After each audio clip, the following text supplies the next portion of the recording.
Tri-State Voices, an open discussion with area leaders on issues affecting communities throughout the Tri-State. Now, here are your hosts, Cheryl Musgrave and Mark Owen. Welcome to Tri-State Voices. We are beginning our series of the primary candidates for May 5th, 2015 for the Evansville city elections.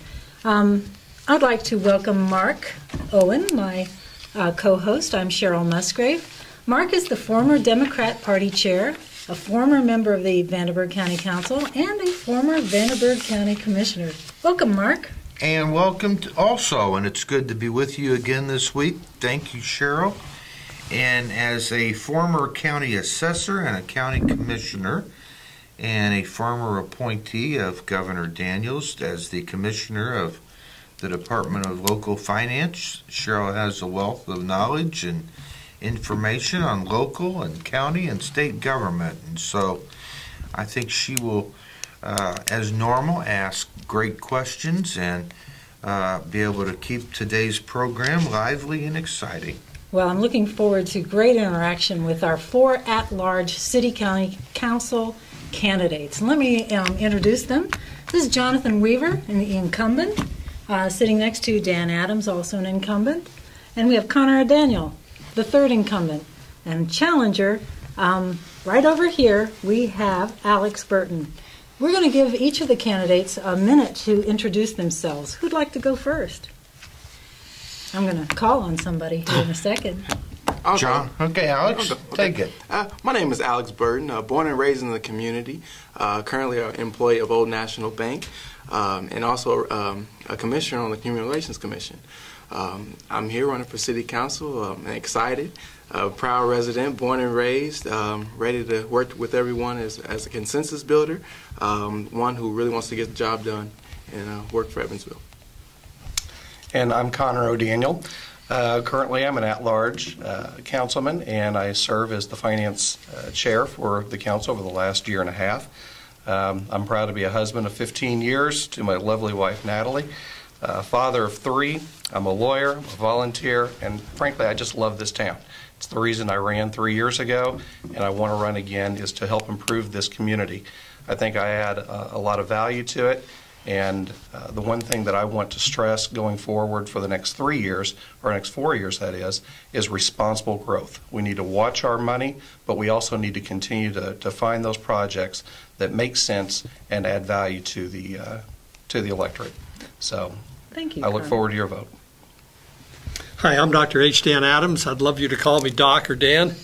I've lived in this town for 25 years after growing up in New England for the first 28 of my life. I think I bring a lot of gravitas to this particular group. I'm the president. I really enjoy being here, and it's a lot of fun for me. This is my 8th year. It's been certainly have a learning curve in the job, but it's really very rewarding as I have a real need to help people, and I can do that big and small in this particular, with this dynamic group of people. Hi, I'm Jonathan Weaver, current councilman at large. I am a realtor with ERA First Advantage Realty, also board member and treasurer of the Evansville African American Museum, and look forward to serving you for another 4 years. Check me out at voteweaver.com. Well, thank you. And in the interest of some disclosure real quick, I don't think you mentioned, but you are an appointee of the City Council on the Redevelopment Commission. I am. And I was involved in the recruitment of at least 2 of the candidates 4 years ago when they sought public office. So we wanted to make that clear as we proceed today. You know, in the last, at least 6 months, a year, there have been a lot of questions about city finances and the state of the city's financial situation. So one of the questions I'd like to ask the candidates on a grading scale of A to F, A being, the exemplary and F being a failure, give a grade right now as to the state of our city finances, if you will, please. We'll just start this way and go over it. C. C minus. C. I have to go with the C minus. Okay, good. Cheryl?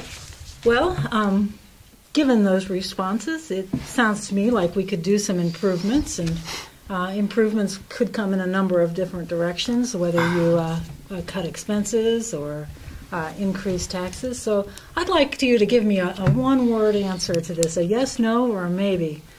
Would you be willing to raise local income taxes in order to improve the city finance picture? And we'll go in the opposite direction. Start over here. Yes. No. No. No. Okay. That's a pretty resounding and clear response. And we're going to keep it peppy, and we're going to do some more one-word answers. Okay. No question that there have been some challenges on the city council. There have been some issues with both, I guess, collectively as the city council and also with some of the members that might have affected the image of the city council. Give me an idea as to, do you think the city council, what type of image does the city council have right now, and what can be done to help create a better image or improve the image? No, wait a minute. Aren't they supposed to give us just a one-word answer to that? No, I don't know if they can on this. Okay, all right. Well, I'll go ahead and go first. But be brief. I think that the image is not necessarily the reality. There are a lot of good alliances and exchange of ideas that go on outside of chambers. And we have really worked pretty hard to fashion pretty good policies that we bring before the floor. Clearly, there are times where we get a little testy, as anybody might happen, or any body politic might occur. But what we've tried to do, and what I've tried to do, is try to keep it civil and above board, and hopefully we can have honest and fair discussions about the major issues that affect this community. Yeah. Well, I'm sorry, could you repeat the question for me? Well, the image of the city council, okay? As a resident on the outside looking in, you look at everything, and I think the consensus among the citizens is that people are frustrated. It almost comes off as perception being reality, and the perception is that they don't work together, and that nothing is being accomplished. And for me, as a resident, I'm concerned about the future of this city. I know I'm young, yes, but I'll be here for the next 20, 30, 40, 50 years, however long I'm alive, and it's time that we can have someone who can work together in the open, and whether it's behind closed doors or not. Okay. I have a different perspective. I think you have to have a little history in terms of where you're coming from. I find that certainly this group is not a rubber stamp. And I think that's admirable. And it's not clean, but it is a dynamic democracy. And I'm kind of proud of the give and take. I think actually it's a lot of ideas come out, a lot of things get hammered out. They aren't always clean and nice, but I think in the long run the actual determination of what happens is quite good. I'll agree with Alex down there. Yeah, I think the community is frustrated. We're worried about our future. I'm going to agree with Dr. Adams. We're a lively bunch. We don't rubber stamp anything. It's not clean, but we all have our own opinions. I'm going to disagree with Connor based on good policies. I don't agree the residency ordinance was a good policy, the honorable discharge was a good policy, and the smoking ban was not a good policy. Okay. All right. Cheryl? Wow. A subject near and dear to my heart is property taxes, whether it's real or personal property. And having served as a commissioner, and you know too, sometimes when you're bringing new business into the community, you need to give an incentive for them to come. Recently, the state legislature changed the rules about abatements, and they have allowed each council in each community to establish the deduction period, whether it used to be a fixed period, 10% per year, you got abated, and it declined until pretty soon you were paying your full taxes after 10 years.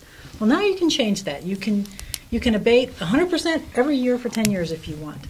As far as I know, this council has not done that. So my question to you is, and I'll start at this end, Jonathan, if you would, are you willing to consider a modified abatement schedule in order to entice business here, even up to 100% a year for 10 years? You know, I think we make the decisions based on the best information that we're given to at the time. And we rely on Gauge to give us that information. And when they get up to present, Hire America, Trailer Brothers, whoever else we've given abatements to, who are expanding their companies, which is great, who are expanding jobs and offering more jobs to the community, we just rely on Gage with their research and their knowledge to feed us the information, and we make our vote based on that. I think I'll certainly consider it. I think it's always worth considering new ideas. But frankly, the driver here is that there are about 600 opportunities for new business in America each year, and there are about 1,300 cities and counties that are looking for it. So it's certainly a buyer's market, and I think that'll drive one way or the other whether we can compete.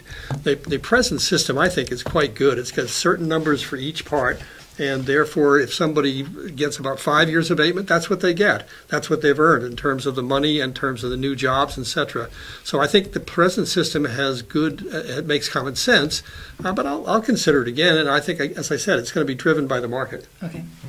Yeah, I don't think you can ever fully exclude any possibilities out there. However, just a couple of years ago, Gage went through a rather lengthy process of adjusting how they score certain metrics on what certain tax abatements might earn. But it is a very competitive market out there. Every community in this country is looking for jobs, and they're looking how to entice those businesses to come in and provide jobs and build and establish a big tax base for the community. I'm generally against corporate welfare, but in the same breath, if they can add value to the cities, Evansville in particular, then I think we ought to keep our eyes and ears open. Okay. And for me, definitely I'd be open to the idea. We can't rely on, I'm not going to say we can't rely. We have to look at the attractiveness. We can't solely rely on Gage. And as Doc Adams said, it is market driven. So I'd definitely take all those things under consideration and make the best decision as a councilman. Okay. Well, Cheryl, since we're on the subject of taxes, why don't you continue? All right. I'll ask another question that gets a one-word answer, and I'll just throw it out there, and whoever feels that they want to respond can respond first. Do you feel that the current taxes that we collect in the city are sufficient to support the needed city services? Yes. Yeah, I think. Yes. Yeah. Yes. No. Okay. Okay. Let me ask this. When I was on the county council some years back, one of the things I felt was important is for the county council to have its own staff, and we created a staff position, an executive assistant that really helped with the research and helped councilmen be better prepared. Is this something that you could support for the city council to have its own staff? I would like to look at it. I think that might be helpful. We've got a lot of support already, but I think that might be a worthwhile thing to look. Again, it would depend on the cost. Okay. I think it's something to look at. I agree. Laura Brown Windhorse does a great job in the city clerk's office. I get all the information I need. I think we all do, and it just depends on cost, I guess. We've discussed this in the past about possibly doing it.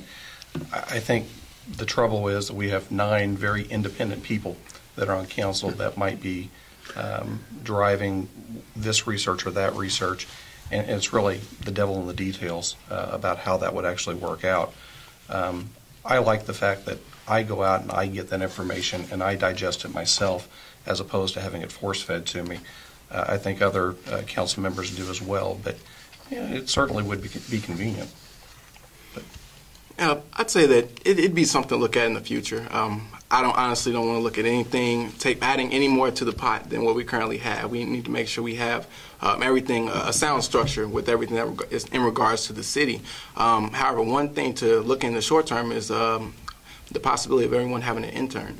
Coming from an elected official, well, as one who has worked for an elected official, I know that my service as working under Mayor Jonathan Winesapple, Congressman Jim Cooper, and Congressman Yvette Clark, I learned a lot of valuable information, and they value my opinions. And we have to prepare for tomorrow today, and that includes getting the younger generations involved in the process of local government. Okay. Cheryl, did you have anything? You want me to go on? Well, no, I have a question. I think Okay. it's going to be the standard question. And I'm going to give you just an open-ended opportunity to answer it. Don't feel too restricted by time, but here's the question. Why are you running for this office? I think I'm running for my third term because I truly enjoy the job so much. As a heart surgeon, I used to help people all the time, day after day.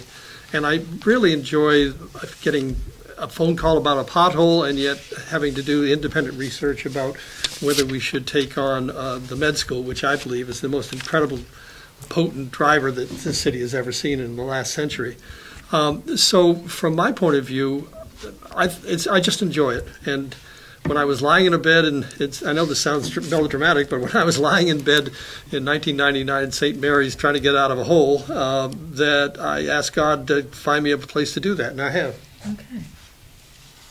I enjoy helping people and seeing our results from our votes and just getting out and about in the community and helping everyone. I think it's about, my sense of community. I've been a volunteer. My kids are here. My whole life is here in town, and the love of the city and the love of this community is what drives me to want to make this a better place.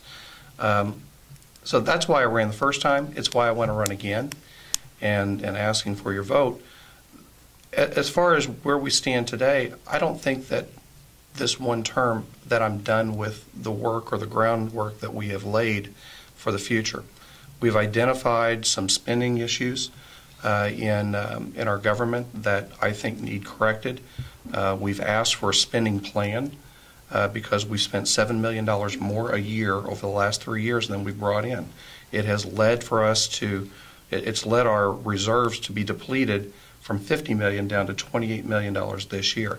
If we continue down this path, we won't have anything left, and we won't have the ability to fund the parks or our entertainment complexes or our police or fire, which is the foundation of this community. So, I do have some concerns. It's why I gave us a C rating on our finances. We still have work to do, and if we don't keep a laser focus on that, we might end up being in a D or an F rating. For me, enhancement. We have work to do, as Connor just mentioned. I'm a team player. I have experience working with policy and dealing with elected officials. Progression. We have to keep our city moving forward, and we can't, let an argument here, argument there get in the way of between that. And lastly, I want to be a public servant. I currently consider myself one now, serving on the Human Relations Commission and doing all that I am doing for the community. And here's for me to continue to push the ball forward and make as big an impact as I can for the community and for the generations behind me and for those who feel like they aren't represented. What would you say? I guess one is your occupation, and what value do you bring as a candidate? Okay. Well, my occupation, I currently work at Old National Bank in the project office, which is responsible for the mergers and acquisitions that Old National Bank partakes in. So that means dealing with banks who have a totally different culture. It'd be like converting a McDonald's into a Burger King and telling those employees at McDonald's that they can't make their Big Mac anymore. They have to make a Whopper. As you can imagine, that process isn't as easy as it seems, especially when you get into the nitty-gritty of finances, operations, technology, and so forth. It goes on, and I feel like that experience in itself has taught me a lot. I know what I know coming into it, but you also learn a lot, and you have to listen, and that's what I'm here for. Okay. As a lawyer, I'm taught to see both sides of almost everything. It's actually kind of a fault of mine because I can always I get it where people can have reasonable disagreements, And just as Jonathan had mentioned certain things about residency ordinance, I happen to disagree with him on that issue. I think that the citizens of Evansville ought to control their destiny in the boards and commissions that they serve. But that being said, I do understand his position. But what it does as a lawyer, I'm taught to evaluate things, I'm taught to listen to things, and every day, whether I'm helping somebody who's been accused of a crime, or somebody who's going through a divorce, or any other thing that comes before me, I'm taught to find solutions to their problems. And that's what I enjoy doing, both as a lawyer and as a councilman. Yeah. Well, the simple fact that I'm retired helps a lot. I can put as little or as much time into the job as it needs, in almost like an accordion fashion. Being an MD and also having an MBA certainly helps me have a business and problem-solving bent. I travel a lot. I look at, every time I go to a new city, I read their newspaper and see how they solve the same problems we have here. I enjoy people. I enjoy them calling me up. As a doc, I could never not answer the phone, and I still have that same thing, that same policy right now. I think I've got some business to finish. I started 5 years ago with the dean trying to get this med school into it, and it's flourished into an incredible dynamic thing, and I really want to finish that project. So that's what I think I'm bringing to the table. Okay. As a realtor, I get to drive around town all day. So I am observing blighted homes, potholes, other issues, talking to so many people, collaborating with other realtors and getting the job done. So just my exposure to the people and the issues makes me an asset. Cheryl. Well, Connor, you raised a good point. You gave us some alarming statistics about the state of the city budget, and yet you said that you would not consider raising taxes. The question for the group is, if that's the picture, if that's what we're looking at, overspending, and you don't want to raise your revenue, what's the solution to the problem that we're faced with? Well, you have to have a plan. A plan is not next year or next month or next year. It's what do you see 5 years down the road? What is going to be the economic drivers? Where do you invest properly? And where do you see your future revenues coming in? You know, there are a lot of people out there who would like to see not-for-profits be eliminated from our budget. It's $500,000. It's really a small chunk of it, but some people think that that's not necessary. I happen to think it is at this point. If you do wean them off, that would be a plan of attack. But it's something that our administration currently has refused to engage in. There has been a head-in-the-sand approach to our budget issues that only recently have been revealed. And so I think that it's important to continue, not to be alarmist, but to recognize, look, we need to have a plan. We need to go forward, and we can do that if we prioritize where we spend our money. Okay. Going forward, you know, as I've already stated, raising taxes would be an option. We have to have a plan. As Connor said, you know, where is our spending going to go? Is it going to go towards downtown development? Is it going to go towards improving our neighborhood parks? Is it going to go to ShotSpotter? What is our money going to go to that best represents Evansville? And frankly, I just simply believe that we have to put our needs before our wants. So that means getting the sewers and streets fixed for our residents and making sure that everyone is safe. So if you're not going to raise income, how are you going to get the budget back in line? Well, Councilperson Missy Mosby has been good with working with starting not-for-profits with the Parks Foundation. And that's allowing the community to get involved and donate money. So that's a good alternative solution, at least for the parks. Well, I think there is a part that could be used, a public-private module in which, for example, Bill Veith would like to make the Goebel soccer park completely debt neutral within 3 or 4 years from now. I think it'd be nice to coalesce the swimming pools, but frankly, all the city council can do, and it's very important to understand this, all we can do is take money out. We can't say how the money is going to be spent. And frankly, before we start furloughing fire personnel and police, I would consider upping the local option income tax just a hair to cover safety, because I think that's the basic. Everything starts with there for me. I think it does with a lot of others too. Once we get those stabilized, then I think you can look at the various other things to try to get a balanced budget, because we have not had a balanced budget so far for the last 3 years. So let me ask you this. Back to a quick answer. Sure. Is annexation an option? Yes. It is. Yes. Okay. It has to be. Yes. Okay. All right. Sure. Well, that certainly sheds a new light on everything. I think in annexation, you'll be faced with working closely with the mayor. And over the past few years, couple of years, I think since the beginning of this last administration, there's been sort of a rocky road in the relationship with the mayor. How would you build that relationship? And you got to keep your answers kind of tight for me because we're getting close on time. Jonathan? Well, I think my record of collaboration shows for itself that I've worked well with the mayor. Have we disagreed on some things? Yeah. But the important thing to remember is that we're working for the citizens and not for our own individual agendas. I don't find my relationship rocky with our mayor at all. I think I'm very honest with him. I told him that I thought his budget his first budget for the convention hotel was double what it should be, and eventually, with some pressure, he decided to join us in that thing and got it where it should be, which was around 25%. I think it's important for me to be honest with him and tell me whether I think these things work or not. And sometimes it spills into the public arena, but most of the time it doesn't. And he and I talk often about the various things we need to work out. I think he and I have had honest, open exchanges, and I think that will continue to do so. I don't speak down to him. I don't speak up to him. I think we're equals from that standpoint.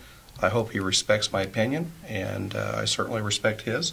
Again, we may disagree on certain things. We certainly did early on in the hotel process. But through collaboration and finding common ground, we were able to shed $18 million off that project. And I think that was a win for everybody.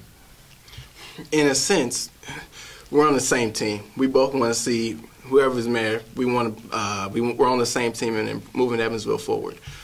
So whoever that may be, that is up to the voters. But from my standpoint, I'll work with whoever. We need to move. We have things that need to be done here in Evansville, and I want to address them. Cheryl, we've burned through a half an hour. It's amazing how quickly time flies. It is. And we wanted to take the opportunity to thank all of you for watching today. Let me remind you that we can be seen on WTSN, and it's on Time Warner Cable Station 186.